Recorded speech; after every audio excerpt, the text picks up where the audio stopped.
When I was initially diagnosed, I just had the lump. They thought I just needed the lumpectomy, and that's what they recommended.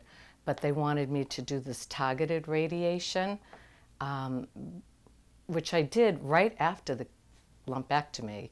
And I went twice a day for 5 days, and they put in like a balloon catheter, and they just put, targeted the radiation to that site. And I thought that was great because I wasn't going to have any other surgery, so I thought. But after finding out, the more I read about triple negative, I was concerned that many women have the BRCA mutation.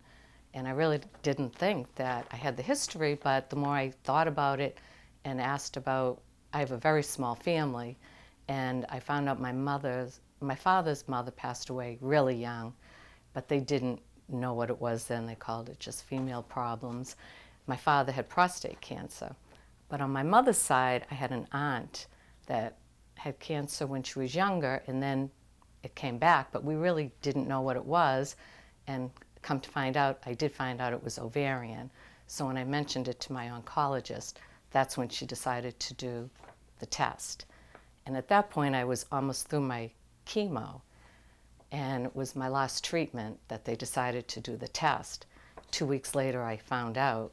So that's when they said I needed to have my ovaries removed and then a bilateral double mastectomy.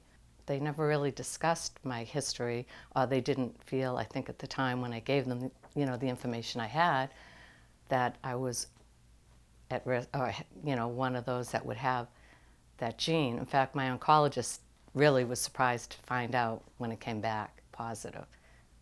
Find out as much as you can if you have any family members that maybe had, if you're at high risk, and ask your doctor and see if they will do the test. I know it's really expensive and insurance doesn't usually cover it, and I was told I would have to pay probably a lot of money, but I'm glad I did it. It turned out my insurance, I was fortunate, it did cover it, most of it.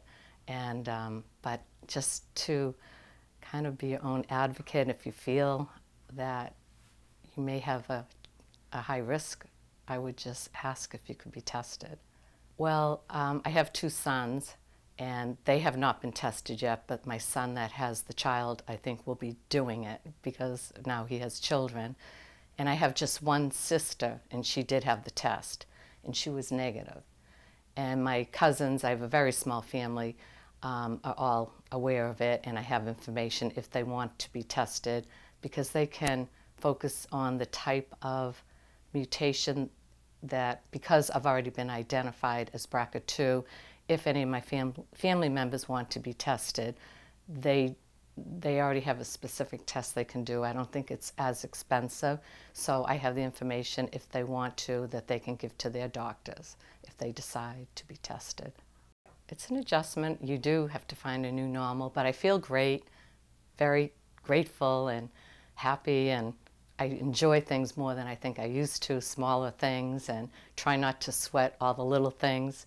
It's not always easy, but I just try to make the most of each day and try different things and have fun.